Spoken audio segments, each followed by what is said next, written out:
sous-estime pas, ne néglige pas les signes, les comportements négatifs, je dis bien, d'une personne qui vit avec toi. Ne les néglige pas. Si tu vis avec quelqu'un qui a des signes négatifs, qui a des comportements négatifs, des comportements des fois qui t'enlèvent la paix, qui manifestent des signes de haine, des signes de dispute, de tous les signes que on avait cités ici. Si tu retrouves chez quelqu'un qui vit avec toi, que tu partages la vie avec lui, tu as remarqué plus de 5 signes. Parmi les signes qu'on avait présentés ici, cher enfant de Dieu, il y a 95% que cette personne-là soit une sorcière. Et j'avais dit que tout ce que tu peux faire, c'est de pouvoir faire quoi? 1, de prier, et 2, de se débarrasser de lui, de s'éloigner, de créer une distance. Pourquoi tu dois faire ça? Pour d'abord prier, parce que quand tu vas te séparer avec lui, il comprendra que voilà, peut-être le Seigneur t'a révélé son état d'âme, et il va commencer à t'attaquer, à s'attaquer à toi même de loin, à te combattre de loin. Parce que les sorciers, des fois, lancent aussi des traits au hasard, comme j'avais dit ici. Parce que s'il n'a plus tes nouvelles, il ne sait plus ce que tu fais dans la vie, il peut lancer des traits au hasard, c'est-à-dire des paroles de malédiction. Parce que si vous lisez 1 Roi chapitre 22, vous allez voir que le roi Akab a été touché par une flèche qui a été tirée au hasard. Or, les traits dans la Bible ou les flèches représentaient les paroles de malédiction que quelqu'un peut lancer. Maintenant, le roi, les flèches l'avaient touché. Pourquoi? Parce que le roi n'avait pas, en fait, il avait porté une cuirasse qui avait un défaut. Donc les flèches l'avaient percé là où il y avait les défauts de la cuirasse. Or, la cuirasse dans la Bible représentait la justice. Vous voyez? Donc si le roi avait le bouclier ou sa cuirasse était bien fermée, n'allait pas être atteint par les flèches de l'ennemi. Donc en résumé, c'est-à-dire il faut avoir la vie de prière et la vie qui honore Dieu. Parce que la cuirasse représentait la justice. Or la justice est une arme défensive, une arme de protection. Parce que la crainte de Dieu, c'est aussi une arme de protection. Parce que si tu pries beaucoup, tu jeûnes beaucoup, mais tu n'as pas de bons fruits, tu marches dans les péchés. En tout cas, l'ennemi, s'il t'attaque. La prière, oui, là, tu es en train de faire la prière. En fait, l'attaque, tu fais l'offensive. Tu attaques, la prière d'attaque. Mais si tu n'es pas protégé, regardez, lorsque, prenons par exemple, comme la guerre se passe au Congo, là. Nos militaires ne font pas seulement l'offensive, mais ils n'ont pas plutôt seulement des armes offensives, mais ils portent aussi des armes défensives. Parce que gilet pare-balles est une arme, mais pas une arme d'attaque, mais une arme de protection. La chaussure, c'est aussi une arme de protection. C'est ça ce qui est dit dans la Bible. La ceinture est une arme de protection dont la Bible parle. Nous n'avons qu'une seule arme offensive, l'épée de l'esprit. Parmi les 6 armes que l'apôtre Paul a citées dans l'épître d'Éphésiens chapitre 6 à partir du verset 11, il y a 5 armes qui sont des armes de protection, une seule arme qui est l'arme d'attaque, l'épée. Donc c'est-à-dire dans les combats spirituels, on se protège plus que d'attaquer l'ennemi. Donc il faut marcher dans une vie qui honore Dieu. Prenons par exemple la justice, la ceinture, la chaussure, je parle de la chaussure, la cuirasse, et puis quoi, les casques, et puis les boucliers. Donc toutes ces armes, tu ne peux pas combattre avec, tu ne peux pas attaquer l'ennemi avec ces armes. Ce sont des armes qui te protègent.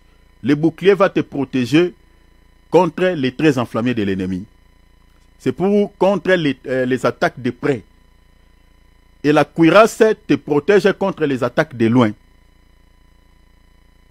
La cuirasse, si vous voulez, c'est gilet par balle. L'ennemi peut lancer sa flèche de loin. Mais si tu portes une cuirasse, tu seras protégé. La cuirasse, c'est la justice. Et le contraire de la justice, c'est l'injustice. Donc c'est tous les fruits de la chair que l'apôtre Paul a cités dans 1 Corinthiens chapitre 6, verset 9. L'impudicité, c'est l'injustice, fait partie de l'injustice. Vous voyez ça? Les vols fait partie de l'injustice, les fruits de la chair. L'homosexualité fait partie de l'injustice. La sorcellerie fait partie de l'injustice. Donc vous voyez tout ça là, ça fait partie de l'injustice. Mais là, la justice, c'est le contraire de tous ces fruits-là. La justice, c'est la vie de sainteté, la vie de sanctification. Ça va te protéger aussi face à l'ennemi. Et quand tu vas prier, tu seras bien protégé. Et deuxième élément, comme je viens de dire, c'est-à-dire pour que tu ne sois pas atteint par les traits enflammés de l'ennemi, c'est aussi créer une distance avec lui. J'avais dit que l'éloignement te permettra, de réduire son efficacité, deux, de fragiliser son mode opératoire, et trois, d'éviter des combats inutiles. Vous voyez, la raison de créer une distance avec une personne qui a la sorcellerie. C'est très important. Et j'avais encore parlé au sujet des personnes, par exemple, qui ne peuvent se séparer avec les gens qui ont la sémence de la sorcellerie. Ici, je parle par exemple, l'homme qui est marié à une femme qui est sorcière ou la femme qui est mariée avec un homme qui est sorcier. Prenons par exemple dans la famille, peut-être l'enfant qui est ensorcelé. Maintenant, vous ne pouvez pas se séparer par les liens de la famille, soit par les liens du mariage. Maintenant, par rapport à ces cas, j'avais dit tantôt qu'il ne faut pas, parce que vous n'allez pas se séparer. Un père ne peut pas se séparer avec son enfant, à moins que ce soit les pères qui rejettent vraiment totalement leurs enfants, qui ont la sorcellerie. Et bon, tout ça. Mais la Bible ne dit pas que si ton enfant a la sorcellerie, il faut le rejeter. Il faut prier plutôt le Seigneur. Donc, si le Seigneur les délivre, gloire à Dieu. S'il ne les délivre pas, tu vas vivre avec cet enfant-là ensemble. Donc c'est ça au fait, jusqu'à ce qu'il va grandir et puis vous pouvez se séparer, tout ça, et puis aller faire sa vie ailleurs. Donc si tu es marié à un sorcier, toi tu es enfant de Dieu. Tu ne peux pas chasser ton conjoint qui est sorcier. Tu ne peux pas. Selon la Bible, tu ne peux pas. Tout ce que toi tu dois faire, tu dois beaucoup prier, parce que les sorciers ne supportent pas la prière et les jeûnes. Hein? Parce que Jésus a dit, il y a certains types de démons qui ne peuvent sortir que par des jeûnes et la prière. C'est-à-dire les jeûnes, une prière associée avec un jeûne, cette prière-là aura plus la force, plus la puissance contre un sorcier. Je connais un cas d'un homme de Dieu qui était marié avec une femme sorcière. Maintenant, l'homme de Dieu avait du mal à se séparer parce que la Bible interdit le divorce. Et qu'est-ce que l'homme de Dieu a fait? L'homme de Dieu a intensifié seulement la prière. Il priait beaucoup, il priait, il jeûnait, il priait, il jeûnait. Et la femme n'a pas pu supporter, cette femme sorcière n'a pas pu supporter la chaleur de la prière. Elle est partie sans même avertir l'homme de Dieu. Elle est rentrée chez elle. Et puis c'est de là où il a dit que je ne viendrai plus chez toi, donc marie-toi avec une autre femme, je ne suis plus ta femme. Et conformément aux Saintes Écritures, si un non-croyant veut se séparer avec toi, il se sépare, donc il peut partir. Et à ce moment-là, toi, tu es libéré. Tu peux te marier maintenant avec une autre femme qui connaît le Seigneur. Qui connaissent le Seigneur, voilà. Donc, tu continueras à prier. Les gens qui ont des cas pareils, ils vont continuer toujours à prier pour leurs enfants ou pour leurs conjoints. Parce que vous ne pouvez pas créer la distance, parce qu'il y a quelque chose qui vous unit. Donc, voilà un peu ce qu'on avait dit. Donc, faisons attention. Dans 1 Corinthiens 15, verset 33, la Bible dit, ne vous égarez pas. Les mauvaises compagnies corrompent les bonnes mœurs. Dans la traduction Parole de Dieu, on dit, attention, les mauvais amis poussent à faire le mal. Est-ce que vous voyez ça? Donc, c'est-à-dire, les mauvais amis ou les mauvaises compagnies peuvent être dans ta vie, par exemple, 2, 3, 4, vous voyez, qui t'accompagnent. Donc, vous comprenez que ils vont influencer ta vie à l'échec. C'est ça ce qui est dit ici, la pensée. Donc si tu es par exemple entouré, parce qu'il y a des gens qui sont comme ça, ils vivent avec 2, 3, 4 amis, mais tous ces amis-là ont la nature maléfique de Satan. Ici, j'aimerais dire aux jeunes filles ou aux jeunes frères, jeunes garçons, si tu vis, tu as des amis, tu as des amis où toi tu considères comme vraiment des potes, hein, tes amis vraiment intimes. Mais tu remarques que tes amis-là sont plus soudés, ils ne manifestent pas vraiment l'amour envers toi. Des fois, ils te critiquent trop. Des fois, vous comprenez, donc, ils te critiquent trop, ils s'attaquent souvent à toi. Il faut faire très attention avec de tels amis. Donc des fois, ils peuvent libérer une parole, ils s'attaquent souvent à toi, tous les trois. Ils peuvent être 4. En tout cas, ici, j'aimerais te dire qu'il y a... donc ces amis-là, je peux dire qu'ils sont suspects. Pour ne pas dire d'abord qu'ils sont sorciers. Ils sont suspects. Tu peux te débarrasser de tels amis. Parce que si tu es environné de personnes qui ont la sémence de la sorcellerie, ils vont influencer ta vie à l'échec. Parce qu'un sorcier, de par sa sémence maléfique, hein, sa sémence en tant qu'ivraie, sa sémence maléfique, il dégage déjà une énergie diabolique, une énergie satanique, une énergie qui, auprès de toi, c'est-à-dire, tu ne réussiras pas. Si tu es ami à quelqu'un qui est sorcier, j'ai dit, il faut créer la distance. Les signes que je présente ici, si tu les remarques chez ton ami là, créer la distance. Créer la distance, parce que la Bible dit quoi? Les mauvais amis poussent à faire le mal. En d'autres termes, si tu as 2, 3 amis qui t'accompagnent dans la vie, 3 amis sorciers qui t'accompagnent dans la vie, ils vont te pousser dans le mal. Mais le mal ici, tu peux les remplacer, c'est-à-dire, il peut te pousser à l'échec. Il peut t'écarter sur le chemin de ta destinée. Est-ce que vous voyez ça? Parce que dans la traduction BM, on dit, ne vous égare pas. Les mauvaises compagnies corrompent les bonnes mœurs. Les mauvais amis peuvent t'égarer sur le chemin de ta destinée. Il y a des gens qui ont échoué dans la vie à cause de mauvaises compagnies, à cause de mauvais amis. Il y a beaucoup d'enfants de Dieu qui ont commis des erreurs graves dans leur vie à cause de mauvaises compagnies, de mauvais amis. Il faut faire très attention. Cette année, regarde ce qui t'accompagne dans la vie. Regarde bien. Les mauvaises compagnies peuvent vous conduire dans l'égarement. Vous détournez du chemin de votre destinée. Faire très attention. À cette nouvelle année 2025, refusez d'être mal accompagné. Regardez bien ton entourage, celui qui t'accompagne dans la vie. Car si ta compagne ou ton compagnon est un sorcier, il influencera ta vie de manière négative et tu échoueras.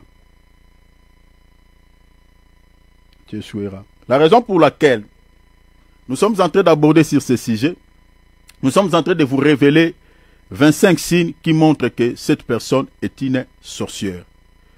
Dans Matthieu chapitre 7, verset 17 à 20, le Seigneur dit, « Tout bon arbre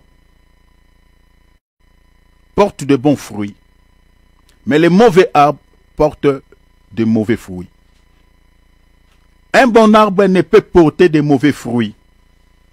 Une personne qui a la nature divine de Jésus ne peut pas manifester de mauvais fruits. Les fruits ici, remplacer les fruits par les signes. Remplacer les fruits ici par les œuvres. Remplacer les fruits par les comportements que quelqu'un peut manifester. Une personne qui a un bon cœur ne peut pas manifester physiquement comme ça des comportements bizarres. Parce que remplacer les arbres ici par les hommes, parce que Jésus a pris une illustration pour parler des hommes. Il dit un bon arbre, c'est-à-dire une bonne personne, ne peut porter que des bons fruits, ne peut que manifester des bons comportements, ne peut pas manifester des signes bizarres. C'est ça ce que Jésus veut dire. Dans le verset 19, il dit, tout bon arbre qui ne porte pas de bons fruits est coupé et jeté au feu. C'est donc à leurs fruits que vous les reconnaîtrez. Donc c'est donc à leurs fruits que vous les reconnaîtrez. C'est-à-dire, regardez la personne qui vit avec toi, les fruits qu'il manifeste, son comportement, les signes, regarde. C'est très important. Donc, ça c'est très important. Donc, comme j'avais dit,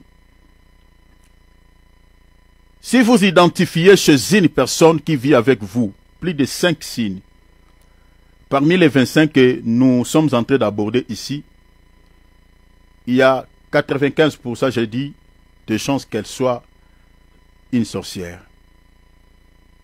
Si vous voyez déjà plus de 5 signes, plus de 5, pas 1, 2, mais plus de 5, les signes que je vous avais donnés ici, si vous remarquez ces signes chez quelqu'un qui vit avec toi, je vous dis qu'il y a 95% de chances qu'elle soit une sorcière. Et dans ce cas, ce que tu vas faire, il faut créer la distance et puis il faut prier beaucoup. Pourquoi il faut créer la distance? Je l'ai expliqué ici. Si vous lisez dans les passages de 2 Corinthiens chapitre 6, versets 14 à 15, parce qu'il y a d'autres personnes qui vont dire, mais pourquoi il faut l'abandonner? Pourquoi il faut créer la distance? Tout ça. Il y a d'autres personnes qui veulent aider Dieu. Oh non, il faut prier seulement pour lui. Pourquoi la séparation, la division? Dieu. Regarde ce que la Bible dit. Hein? Regarde. 2 Corinthiens chapitre 6, verset 14 à 15. Celui qui veut continuer à vivre avec son ami sorcier, lui, il peut continuer. Mais moi, tel que je suis là, si je remarque déjà les signes que je suis en train de vous présenter là, chez mon ami, chez quelqu'un, et tout ce que je dois faire, c'est ça. Je dois me séparer avec mon ami là. Eh oui, je me sépare, je crée une distance. Et je dois intensifier aussi ma vie de prière, parce que je sais qu'en se séparant de lui, il va chercher à s'attaquer à ma vie de loin. Regarde ce que Dieu dit, la séparation. Ne vous mettez pas avec les infidèles sous un joug étranger. Qui sont-ils les infidèles? Les sorciers. Car quel rapport y a-t-il entre la justice et l'iniquité? Et le Seigneur dit, où y a-t-il de commun entre la lumière et quoi? Et les ténèbres. Maintenant, dans le verset 15, il dit, quel accord? Remplacez l'accord ici par un lien, remplacez l'accord par une alliance. Est-ce que vous voyez? Il dit, quel accord y a-t-il entre Christ et Bélial? Donc, remplacez Christ par chrétien, parce que les représentants du Seigneur Jésus-Christ sur la terre, c'est les chrétiens. Bélial, c'est l'image de Satan. Remplacez l'image de Satan ici sur la terre, les sorciers et les occultistes. Maintenant, la Bible dit quoi? Quel accord y a-t-il entre Christ et Bélial? En d'autres termes, quel accord y a-t-il entre un chrétien et un sorcier? Quel accord? Qu'est-ce qui peut vous mettre ensemble? Si vous vous mettez ensemble, c'est que vous êtes dans le même camp. Si tu te fais ami avec un sorcier, qu'est-ce qui vous unit? La Bible dit deux personnes ne peuvent jamais marcher ensemble s'ils ne s'accordent pas, s'ils ne s'entendent pas. Qu'est-ce qui vous unit? Lui, il est dans les ténèbres. Toi, tu es dans la lumière. La nature elle-même ne vous enseigne-t-elle pas? La lumière et les ténèbres ne se mélangent pas. Toi, tu vas te faire ami avec un occultiste. Eh bien aimé, tu manques des amis?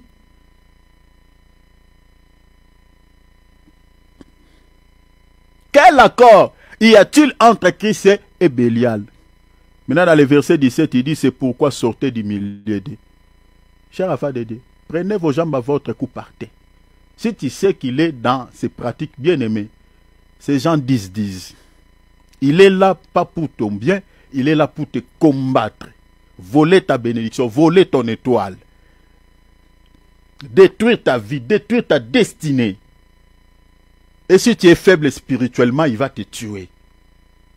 Le cœur d'un sorcier est comme les diamants, est dur. Ça ne ressemble pas au cœur d'une personne normale. Ça ne se ressemble pas. Physiquement, tu le vois humain. Mais la sorcellerie, c'est l'état du cœur. Le Seigneur dit, sortez du milieu d'eux et séparez-vous. Est-ce que vous voyez, hein? Séparez-vous, dit le Seigneur.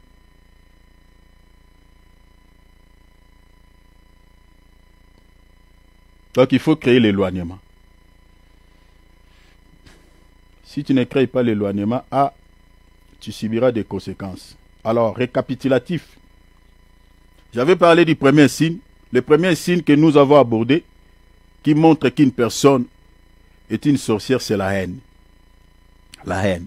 Nous avons dit que si tu vois quelqu'un qui vit avec toi, des comportements, je parle de comportements innés, des signes négatifs. Je parle ici, bien aimé, suivez-moi très bien. Si tu vis avec une personne qui manifeste des comportements innés, lorsque Dieu te bénit financièrement ou matériellement, à 95%, cette personne-là peut être une sorcière. On était bien, on était à bon terme.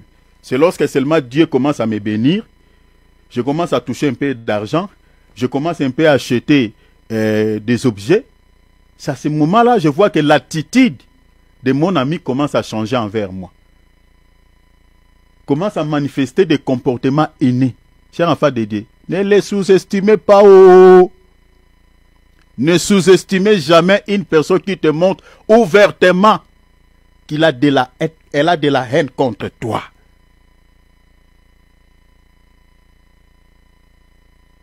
On était bien. Ma bénédiction devait être peut-être quelque chose qui pouvait te réjouir. Parce que je suis ton ami, tu vis avec moi. Quand Dieu m'élève, ça va te réjouir. Quand Dieu me bénit, cela va te réjouir. Mais comment depuis que le Seigneur commence à me bénir financièrement, Dieu commence à me bénir matériellement, toi tu as changé l'attitude envers moi. Ouvrez les yeux. Je dis bien, si tu vis avec quelqu'un, quand tu n'avais rien, tout était calme, tout était bien. Mais du moment où le Seigneur commence à te bénir financièrement, commence à te bénir matériellement, commence à te bénir sanitairement, commence à te bénir avec les enfants, ton ami là manifeste, à ce moment-là, il commence à manifester des comportements haineux envers toi. Cher enfant de Dieu, ouvre tes yeux. À 95%, il peut être un sorcier. Pourquoi? Parce que les sorciers n'aiment pas le progrès des gens. Les sorciers n'aiment pas que les gens avancent. Les sorciers n'aiment pas que les gens soient bénis par Dieu. Ils se réjouissent quand quelqu'un est dans les malheurs. Il peut se faire ami avec toi quand tu es dans la détresse. Peut-être c'est lui qui te combat. Mais la journée comme ça, il peut faire semblant de partager la souffrance avec toi. Attention.